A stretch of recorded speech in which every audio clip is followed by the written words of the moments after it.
పద్యం చెప్తున్నాను, మళ్ళీ జాగ్రత్తగా వినండి. సరేనా పిల్లలు? గంట కాలము గడచిన గతమునండ్రు,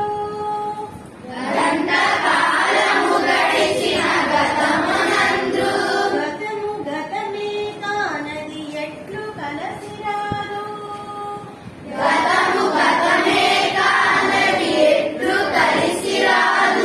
గంట కాలము వృధాగాక గడప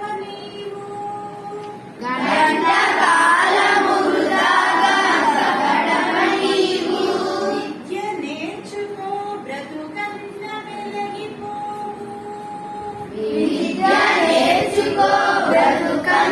వెలిగిపోవు. గడిచిపోయిన కాలము అంటే ఏంటి? గడిచిన కాలము అంటే ఏంటి? అయిపోయిన కాలం అంటే జరిగిపోయిన కాలం. మనము గడిచిపోయిన కాలాన్ని ఏమంటారో తెలుసా? ఏమంటారు? గతం అంటారు. గడిచిన కాలం మనకు తిరిగి వస్తుందా? మనకి ఆ కాలం తిరిగి రాదు. అందువలన మన కాలం ఎలాంటిది? చాలా విలువైనది. ప్రతి క్షణం కూడా చాలా విలువైనది. అలాంటి విలువైన కాలాన్ని మనము వృధాగా గడపకూడదు. అలానుగుణంగా విలువైనటువంటి ఆ సమయంలో మీరు విద్యను నేర్చుకోవాలి. విద్యను నేర్చుకోవాలి. అప్పుడే మన జీవితం ఏమవుతుంది? పరిపూర్ణమవుతుంది అని దీని యొక్క భావం. హోంవర్క్ నేను ఒకరిని అడుగుతాను, వాళ్ళే చెప్పండి. సరేనా? హోంవర్క్ ఏమి చెప్తున్నాం అమ్మా? మనం నిన్న క్లాస్ లో హోంవర్క్ ఏమి ఇచ్చాము? 8వ పాఠం నుంచి చదవండి, ఆలోచించండి. 8వ పాఠం నుండి చదవండి, ఆలోచించండి. చదవండి, ఆలోచించి చెప్పండిలో ఇక్కడ ఇచ్చినటువంటి కవి పేరేంటి? ఎవరైనా చెప్పగలరా? నేను అడిగిన వాడు మాత్రమే చెప్పాలి. హోంవర్క్ చెక్ చేస్తారు. అందరూ హోంవర్క్ చేయండి. బుక్ ఓపెన్ చేయండి. నోట్స్ తనుశ్రీ నోట్స్ తీయమ్మా. ఇక్కడ మనకి చదవండి, ఆలోచించి చెప్పండిలో హోంవర్క్ అందరూ చేశారా? చూపించండి అమ్మా. నేను అడిగిన వాడు మాత్రమే చెప్పాలి. ప్రవీణ్, కృష్ణ కిషోర్ నుంచమ్మా. ఈ చిత్రాన్ని చెప్పగలవా? కిషోర్, ఎవరు ఈ చిత్రంలో ఉన్న వ్యక్తి? ఎవరు? సిరివెన్నెల సీతారామ శాస్త్రి గారు. ఎవరు? ఇందులో ఒకసారి ప్రశ్నలు ఒకసారి మనము అడుగుతున్నాం చూడండి. కవి ఏ ఏ సన్నివేశాలను ప్రస్తావించారు? ఎటువంటి సన్నివేశాల గురించి ప్రస్తావించారు? చూడండి, ఇక్కడ ఒక గేమ్ ఇచ్చారు. ఎప్పుడూ ఒప్పుకోవద్దురా ఓటమి, ఎప్పుడూ వదులుకోవద్దురా ఓరిమి, నొప్పి లేని నిమిషమేది, జననమైన మరణమైన జీవితాన అడుగడుగున, నీరసించి నిలిచిపోతే నిమిషమైన నీది కాదు, బ్రతుకంటే నిత్య ఘర్షణ, ఎప్పుడూ ఒప్పుకోవద్దురా ఓటమి, ఎప్పుడూ వదులుకోవద్దురా ఓరిమి, దేహముంది ప్రాణముంది, నెత్తురుంది సత్తు ఉంది, అంతకన్నా సైన్యముందునా, ఆశ నీకు అస్త్రమౌనా, శ్వాస నీకు శస్త్రమౌనా, ఆశయము సారదౌనుగా. పేరు రచించినటువంటి వారు ఎవరు? సిరివెన్నెల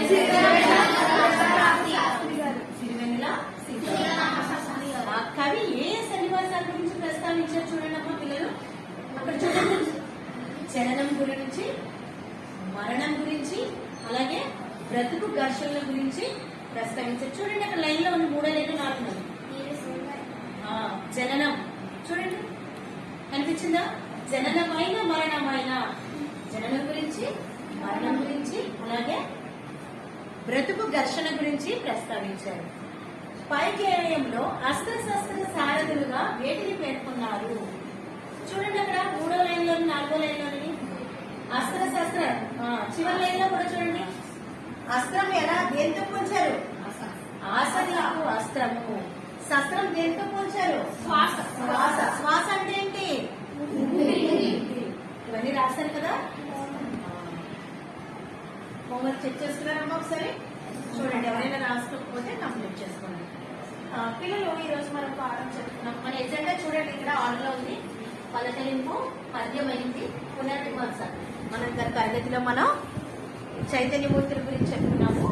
ఈ రోజు మనము పాఠం గురించి చెప్పుకోబోయింది. నేను మిమ్మల్ని కొన్ని ప్రశ్నలు వేస్తాను. బస్సులో వెళ్ళడాన్ని ఏమంటారు? ప్రయాణం. నేను అడిగిన వాళ్ళు మాత్రమే మాట్లాడారు. ప్రయాణం. Okay, very good. ఉస్మాన్, బస్సులో వెళ్ళేటప్పుడు బస్సులో కాకుండా ఇంకే విధంగా ప్రయాణం చేస్తాము? మీ తాతగారు ఉంటుంది, బస్ దిగి డైరెక్ట్ వాళ్ళ ఇంట్లోకి వెళ్ళిపోతావా, ఇంకా ఎలానే వెళ్తావా? ఆటోలో వెళ్తాం. Very good, very good. మనము మీ అమ్మమ్మ గారి ఇంటికి కానీ లేదా మీ మామయ్య గారి ఇంటికి కానీ సెలవుకి వెళ్తున్నాం. తిన్నగా వెళ్ళిన తర్వాత రైట్ సైడ్ ఎడం చేతి వైపు కానీ కుడి చేతి వైపు కానీ వెళ్ళడాన్ని ఏమంటారు? ఏం తిరిగేమంటారు? ఎడం చేతి వైపు కానీ కుడి వైపు కానీ వెళ్ళడాన్ని ఏమంటారు? మలుపు తిరిగి. వెరీ గుడ్, బాగా చెప్పారు. మలుపు. మలుపు చెప్తున్నాం. అలాంటిది గొప్ప మలుపు అయినటువంటి మేలు మలుపు గురించి చెప్తున్నాం. మన యొక్క పాఠం యొక్క పేరేంటి? మేలి మలుపు. మన పాఠం పేరేంటి ఇప్పుడు? పట్నాయక్ చెప్తాడు. పాఠం పేరేంటమ్మా? మేలి మలుపు అంటే బంగారమైనటువంటి మలుపు. ఈ పాఠాన్ని ఎవరు రచించారో చెప్పగలరా ఎవరైనా? అందరూ గ్రూప్ గా చెప్పొద్దు. నేను అడిగిన వాళ్ళు మాత్రమే. పవన్ కార్తిక్, నేను అడిగిన వాళ్ళు మాత్రమే. ఈ పాఠాన్ని ఎవరు రచించారో చెప్పగలరా? రచయిత పరిచయం ఉంది. మీరు ఆల్రెడీ మీకు చదివానని చెప్పాను. నేను హోంవర్క్ ఇచ్చాను. నేను ఎవరు రచించారు? Very good. గట్టిగా చెప్పాలి, వినపడట్లేదు. గట్టిగా చెప్పు. Very good, very good. యూ క్లాస్ దేవులపల్లి వెంకట కృష్ణ శాస్త్రి గారు. చూసారు అందరూ? ఇంకో ప్రశ్న వేస్తాను.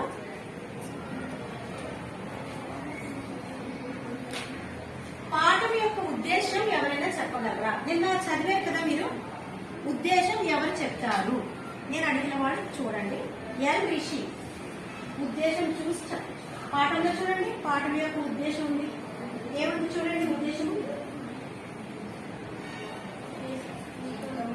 గట్టిగా. జీవితంలో మనకు దూరమైన బాధకరమైన సంఘటన అయినా సంతోషకరమైన సంఘటన అయినా స్వీకరించడానికి సిద్ధంగా ఉండాలని జీవితంలో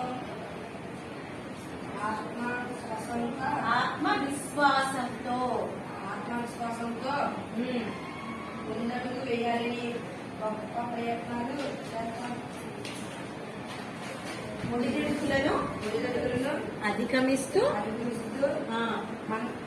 మనల్ని మనం ఉన్నంతగా తీర్చిదిద్దుకోవాలని తెలపడమే ఈ పాఠం ఉద్దేశం. Very good.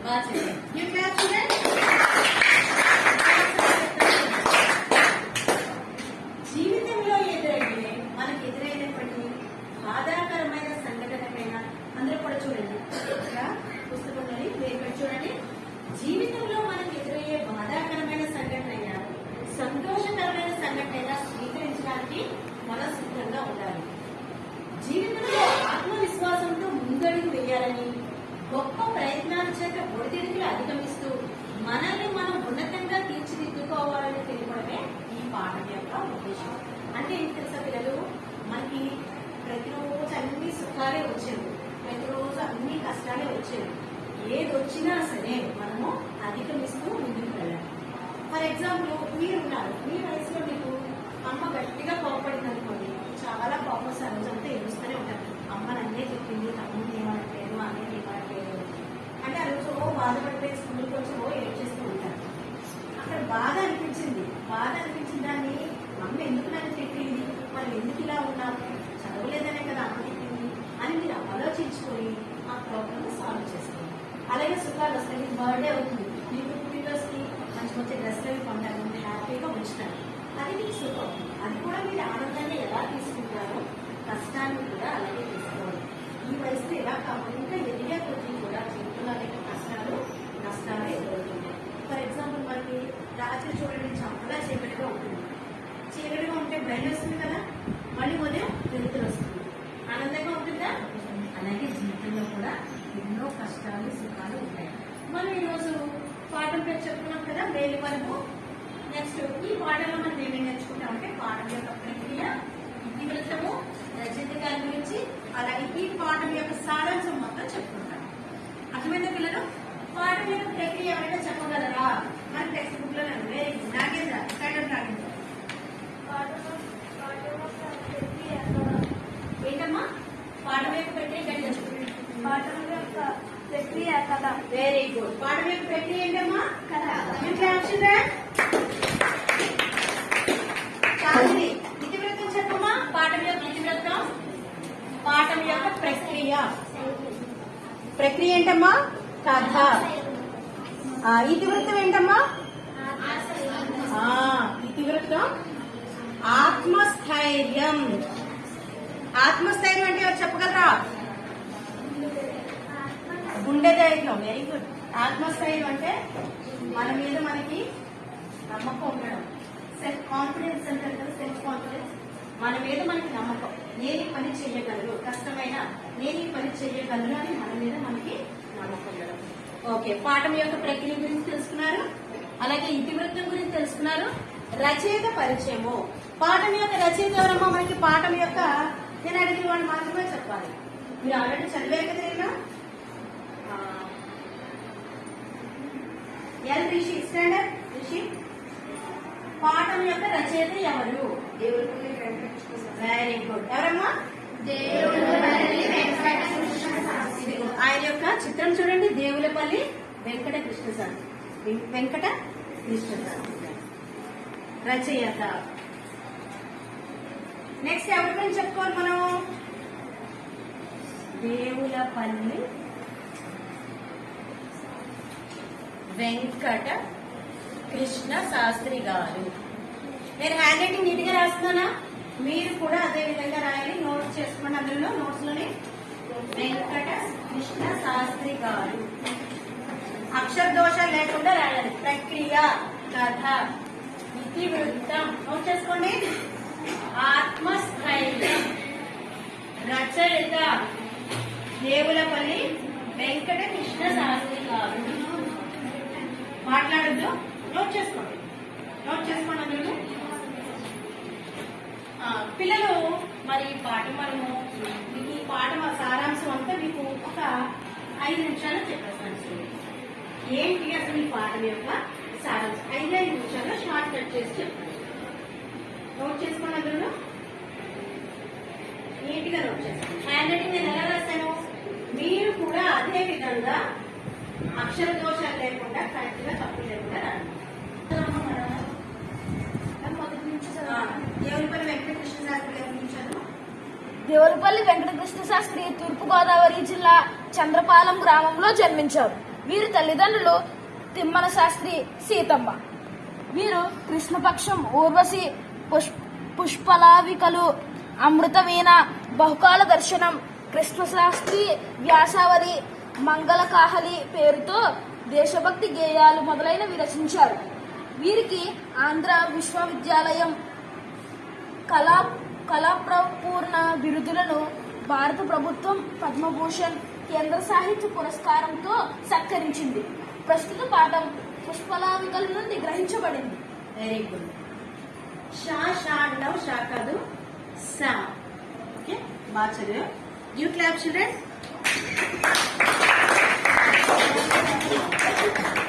నేను కొన్ని ప్రశ్నలు వేస్తాను, చెప్పగలరా పిల్లలు? దేవులపల్లి వెంకటకృష్ణ శాస్త్రి గారు ఏ గ్రామంలో జన్మించారు? అడిగిన వాళ్ళు మాత్రమే. వర్షిని చెప్పనమ్మా. ఎప్పుడు ఎక్కడ జన్మించారు ఆయన? దేవులపల్లి వెంకటకృష్ణ శాస్త్రి గారు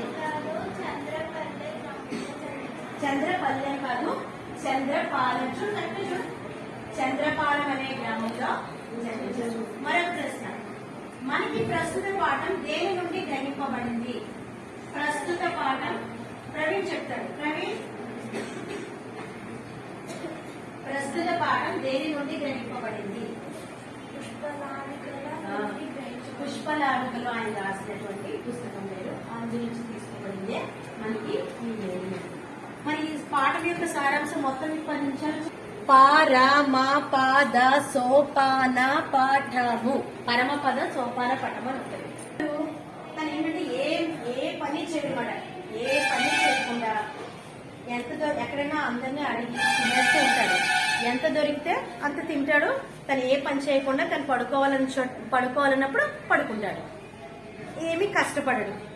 అయితే ఒకసారి ఏమవుతుందంటే తను ఇదంతా అబ్బా ఎప్పుడు ఇలాగే బోర్ కొట్టేస్తుంది, లైఫ్ అంతా ఈ జీవితం అంతా బోర్ కొడుతుంది కదా అని చెప్పి ఆయన ఏం చేస్తాడు, ఆ యువకుడు ఒకరోజు వాడికి కొన్ని రోజులకు బాగా విసుకొచ్చేసి అలా ఈ ప్లేస్ బాగోలేదు ఇంకా అలా వెళ్ళిపోవచ్చు అని చెప్పి అడవి మార్గం గుండా వెళ్తాడు.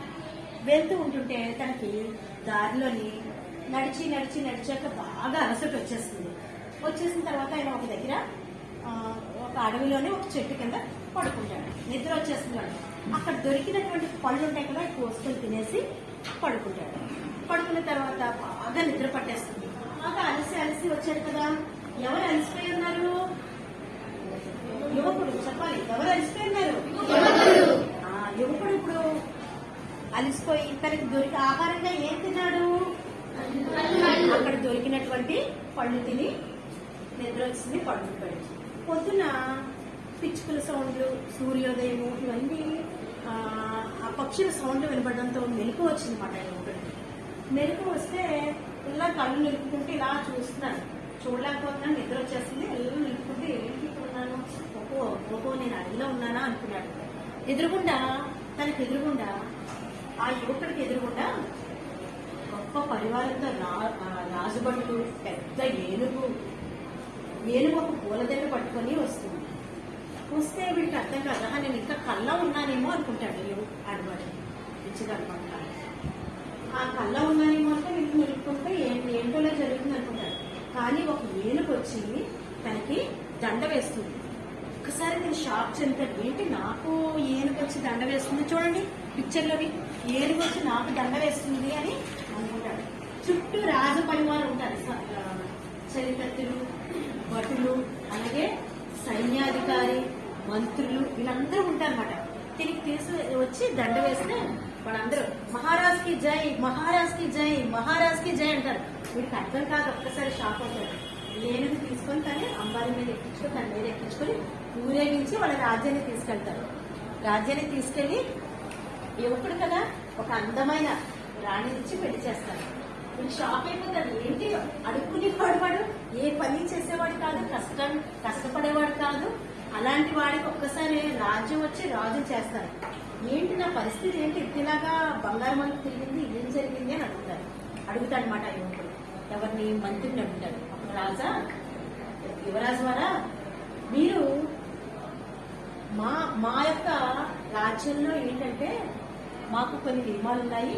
మా రాజుగారికి వంశస్థులు ఎవరు లేరు. మా రాజుగారి ముసలిబాయి వచ్చి చనిపోయారు. ఆయన కుమారులు ఎవరు లేరు. మా రాజ్యం ప్రకారం ఈ ఏనుగు ఎవరికైతే ఎంత దూరమైనా వీళ్ళ ఏనుగు ఎవరికైతే మెడలో దండ వేస్తుందో వాళ్లే రాజకుమారులు. అందువల్ల అలా వెళ్ళగా మీరు కనిపించారు. ఇప్పుడు మీరు మా రాజ్యానికి రాజు మీరే అన్నారు. షాక్ మాట అందరికీ, అంతే కదా. అంటే ఎవరి జీవితం ఏ విధంగా మలుపుతుందో మనం చెప్పలేము. అది మన ఈ పాఠం యొక్క సారాంశం. ఏది మన పాఠం యొక్క సారాంశం అంటే ఏంటి చూడండి. అడుగున ఒక బిచ్చగాడు, ఒక యువకుడు, ఏమీ పని చేయలేని యువకుడు ఎలా మారాడు? ఒక రాజు కింద. అదృష్టం అతనికి ఎలా కలిసి వచ్చిందా చూడండి. చాలా మంది కూడా లాంటి తగ్గుతుంది సడన్ గా. అప్పటి వరకు వాళ్ళు పేదరికం అనిపిస్తూ ఉంటారు. వాళ్ళకి ఏదో ఒకటి కలిసి వచ్చింది అనుకోండి, వాళ్ళకి ఏదో చిన్న భూమి ఉందనుకోండి, అది ఏదో అదృష్టవశాత్తు దాని రేటు బాగా పెరిగిపోయి కొన్ని కోట్లు వచ్చింది అనుకోండి, ఒకసారి వాళ్ళు ఏమవుతారు? భిక్షాధికారిగా ఉన్న వాళ్ళు ఏమవుతారు? లక్షాధికారిగా మారిపోతూ ఉంటారు. అదే జీవితంలో మేలు మలుపు తిరగడం అనేసి దీని పాఠం యొక్క సారాంశం. నేను షార్ట్ కట్ లో చెప్పాను. పిల్లలు మనం